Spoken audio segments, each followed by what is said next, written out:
The guy who's been stalking me says my boyfriend isn't who I think he is.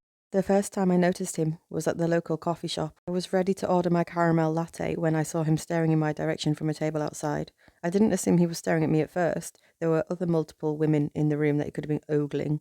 Proving me wrong with a ballsy move, he asked me for my number as I walked through the front door. Oh no, I have a boyfriend, sorry.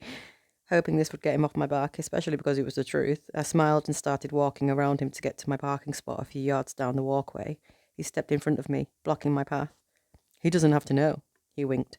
I felt a shiver of pure disgust. Look, I know cheating on your partner is like a big thing right now, but I'm really not into it. Leave me alone. He backed away from me, hands in the air and a dumb smirk on his face. I gave him one final glare before making my way towards the car, his eyes on me every step I took. When I got back to my apartment, I told Oliver and my boyfriend all about it. Normally he would be upset about it, but move on if I told him there was nothing to worry about, and at first, that was his reaction. What the fuck? Did you recognise him at all? No, not even a little. He said he'd seen me a few times, but I've never seen him. That was the part that bothered me the most. He's being undetectable multiple times while watching me. Where else had he seen me? What did he look like? Like every other guy here, brown hair, taller than me, probably 6 foot something. He did have a scar on his neck. For some reason, that caught Oliver's attention. A scar? Was it fresh? I mean, no, not really. I don't know what a fully healed scar would look like, but it wasn't red or bleeding or anything. Why? I don't know, just a good identifier if he bothers you again, I guess. He looked a little more disturbed after I mentioned the scar, but I didn't drill him about it. It wasn't something I really wanted to discuss further anyway. That first encounter with him was about 2 months ago. Since then, I've noticed him everywhere. The coffee shop, bookstores, the supermarket. I couldn't go anywhere without seeing him, especially when I went anywhere with my boyfriend. I felt like I was going crazy. Every time I'd see him, I'd try to discreetly point him out to my boyfriend. Oliver, he's near the pasta, I whispered. He would always try to be natural, just so he wouldn't scare him away, but every time he would look, he wasn't there. It's like he just vanished into thin air. I could tell Oliver was sympathetic about the situation. He probably thought I was being overly paranoid and imagining I was seeing him everywhere. But there wasn't anything he could do if he didn't see him in time. After these 2 months, I started growing tired of myself and my imagination. Oliver hadn't seen him any time that I pointed him out, and honestly, I never saw him enter or leave my line of sight. It's like he would just appear, stare at me for a little bit, then he'd disappeared. I had to do something to clear my mind, so I said, "Hey, I'm going for a run." And I started lacing up my tennis shoes. Don't you think that's not the best idea? Oliver asked, clearly a little bit worried about me going on a run by myself. Well, I have to do something. It's daytime and the path is pretty busy. I'll be okay. Are you sure I can go with you? I gave him a kiss.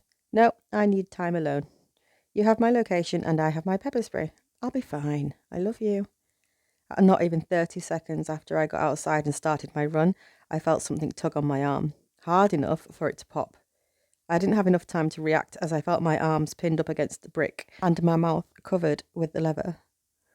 I tried everything I knew from my self-defense classes I took years ago. Biting, kicking, screaming. Deep down, I knew nothing would work against a 6 foot man with a heavy weight advantage. It didn't take me long to recognize the hair, and the scar either. "Jenny, keep quiet," he whispered, as he struggled to keep me pinned to the wall. "I'm trying to help you." "Help me!" My words were muffled by his gloves as I was trying to free myself from his grasp. No progress, and I started to feel weaker as I struggled, ready to accept whatever would happen to me in this empty alleyway. "Yes, help you. Stop struggling so I can tell you what's going on." I didn't want to stop struggling. I wanted to keep kicking and screaming and moving to make it harder for him, but I knew in the end it wouldn't work out for me. "Are you going to listen?"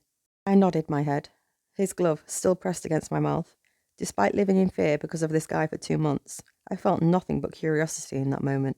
"Jenny, I need you to listen carefully and take what I'm about to say seriously, okay?"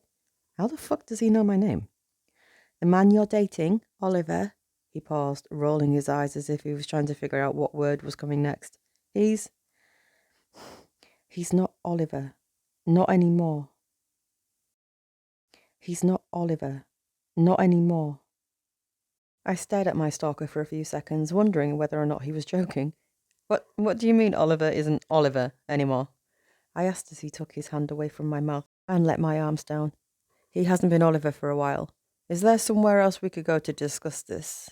Talking about this out in the open, especially so close to your apartment, it's dangerous," he said to me. He looked nervous, his head on a swivel, watching both exits from the alleyway he pulled me in. I'm not going anywhere with you. I mean, you've been stalking me for months, maybe longer. How should I know that this isn't some freaky, elaborate ploy to get me to go somewhere else with you? Why should I trust you at all? Weirdly enough, he looked offended by my lack of trust in him, as if he didn't give me every reason to be wary of his existence. A normal person wouldn't drag someone into an empty alleyway and to warn them about their boyfriend. But curiosity got the better of me, I guess. I decided to let my guard down. I'll go with you to talk, but only in public. We can go to that coffee shop on 16th. He shook his head in agreement, still double-checking the alleyway exits to make sure that we were still alone. When we finally arrived at the coffee shop, I ordered my drink and he got himself an Americano. For some reason, this didn't really surprise me. Oliver had a fondness for Americanos too. Maybe it was a guy thing. So I started as we sat down on two rusty chairs. Why do you think there's something wrong with my boyfriend? He took a sip of his Americano, then sighed. I don't think, he responded as he poured some half and half into his drink. I know. Have you heard of white lighters? Yeah, the supernatural healers from that witch show. What does that have to do with any of this? I asked, skeptical of where this was going. Yes, they are supernatural healers, like guardian angels. He paused, taking another sip of his Americano. Do you believe in a guardian angels, Jenny? I mean, I guess. I'm a pretty firm believer of the supernatural. Oh, I guess I do believe in them. No way is this man about to insinuate that my boyfriend is a guardian angel, I thought to myself. Good. Your boyfriend Oliver was one. He was yours, up until about 2 months ago, when you first met me. I stared at him over the top of my drink, expecting him to laugh or give some sort of sign that he was just messing with me, but he didn't. Oliver is my guardian angel, is that what you're trying to tell me? No, not is. Was. Do you see this scar on my neck? He asked, as he pointed to the jagged mark under his jawline. I nodded as I took a sip of my drink. Jenny, do you know what a dark lighter is? I'd assume the opposite of a white lighter, I guessed. Be right. Dark lighters are like demonic stalkers, both on regular humans like yourself and on white lighters. Their main goal is to take out white lighters like myself, which is why I have this scar. Although I was listening, I could barely believe what I was hearing. Oliver was your white lighter at first. He was sent to protect you, and the best way he could do that was to be at your side, by being your boyfriend. But being an angel creates a big target on one's back. Wait a second, you really want me to believe that my boyfriend was a guardian angel and that you are a guardian angel? Jenny, have you not noticed Oliver acting weird? Any new scars or bruises or bumps on his skin? Late nights out with some odd explanation? Honestly, I had noticed that Oliver was acting odd recently, ever since I told him about the first time I saw Mark, but he never got angry with me. He'd get increasingly stressed when I went places without him. I assumed it was out of worry for my safety. But what if it wasn't what he was worried about? I guess I have, ever since I first noticed you. Exactly, your boyfriend is the reason I have this fucked up scar on my neck in the first place. So why did he attack you then? My skepticism was still strong, but for some reason I had a feeling that I could trust Mark. Seeing his scar and now noticing Oliver's weird behavioural patterns. I'll explain it to you in the simplest way I can.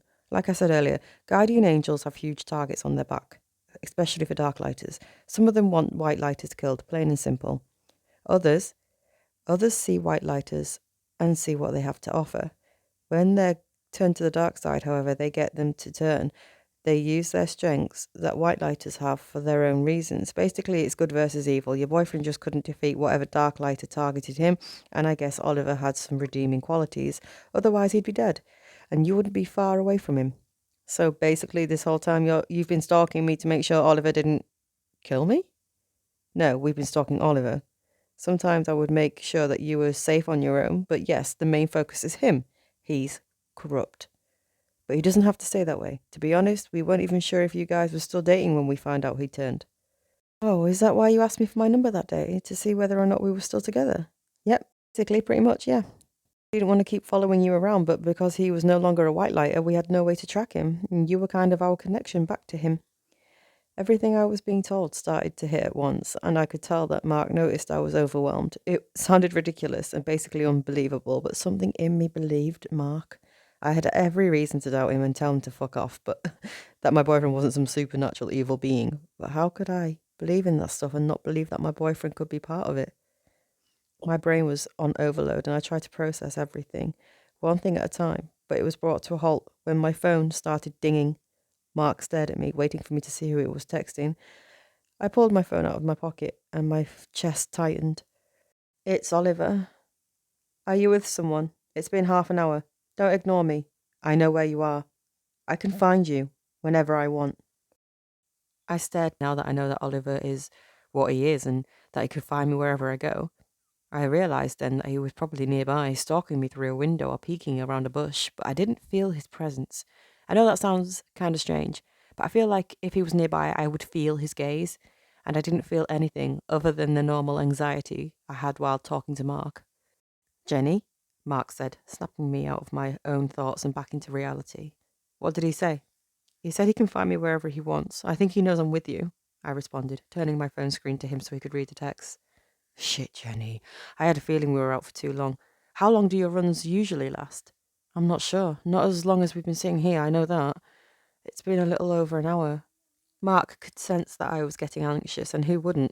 The man I thought was stalking me was actually after Oliver, and now Oliver is targeting me. Okay, you're not going to like what I'm going to tell you now, but there really is only one way to fix this. I didn't like the tone Mark had when he said this. What are we going to do? Kill him?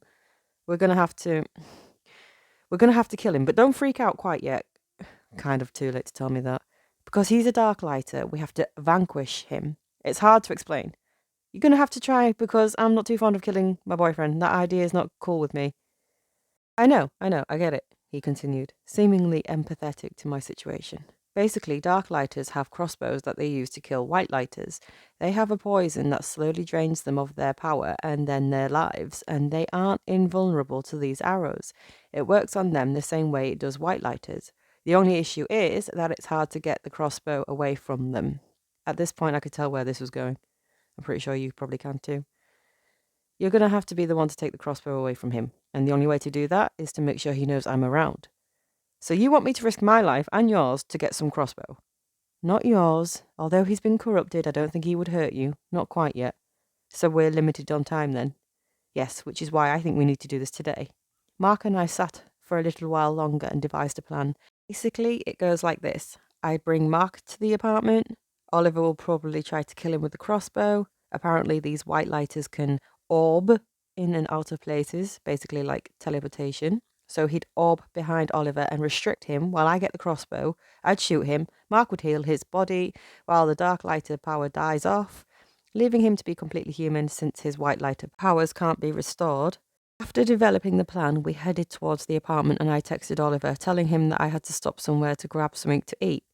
I knew deep down that he knew I was lying, but I didn't really have any other choice. I couldn't let him know any more than he could probably assume. Despite Mark trying to calm my nerves, I couldn't think straight and my anxiety was through the roof. What if he doesn't live through it? What if Mark has been lying to me this whole time? My worries wouldn't stop running through my head until we arrived at the apartment. At that point, stressing about possible outcomes would just distract me. Mark had to talk me through unlocking my front door, trying to calm my nerves, but nothing would help me settle. I just had to push myself to do what I needed to do, so I unlocked the door. All I saw when I walked through the door was the back of Oliver's head slightly above the back of the couch, facing the apartment window.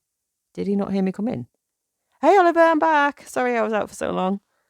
I called out to him, attempting to sound calm and normal. I'm not sure if I succeeded, but either way he didn't budge. Hey Jenny, I was wondering what took you so long. I knew it was him talking, but from how still his head was, it was like talking to a doll. Something was wrong, and I felt he knew what was about to go down. What have you been doing since I left? I asked, Mark walking slowly behind me. Just relaxing, watching the city from the window. I assume you didn't see your stalker today. No, actually, but doesn't mean he didn't see me, eh? Still no sign that he'd caught on to what was going on. Before I could ask Oliver another question, I heard Mark cough behind me. I turned around to give him a look, and I noticed a small smirk on his little face. I'm not sure if he did that on purpose or if it was truly an accident, but it caught Oliver's attention either way. He sprung up from the couch, his crossbow already loaded, and pointed it at Mark. In not even a blink of an eye, Mark disappeared from my side and orbed right behind Oliver, holding him back by the arms and making him drop the crossbow. Mark couldn't even get a word out because Oliver was struggling in his grasp, but he was watching me, waiting for me to grab the crossbow and follow through with the plan. I leaned over, picked it up, and held it to Oliver's chest. Mark told me to aim it towards the heart, since that was the best way to make sure that his dark lighter powers would surely be vanquished. I felt like I could trust him, but I knew that I wouldn't be able to shoot Oliver in the heart without feeling immense guilt, even if Mark did fully heal him.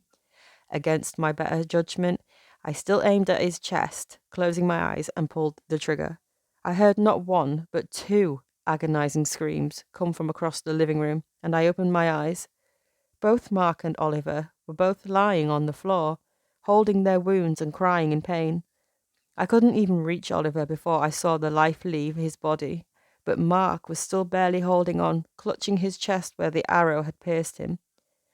I wasn't sure if I was the last thing he wanted to see before he died, but I still went and held his hand as his shirt grew increasingly darker. I knew he wouldn't be able to speak, and frankly, I couldn't either, so I just held his hand until his grip loosened from mine. As I sat there trying to understand what I'd just done, I watched their bodies orb themselves from my living room, not even leaving bloodstains on the carpet. If it wasn't for me, at least Mark would still be alive.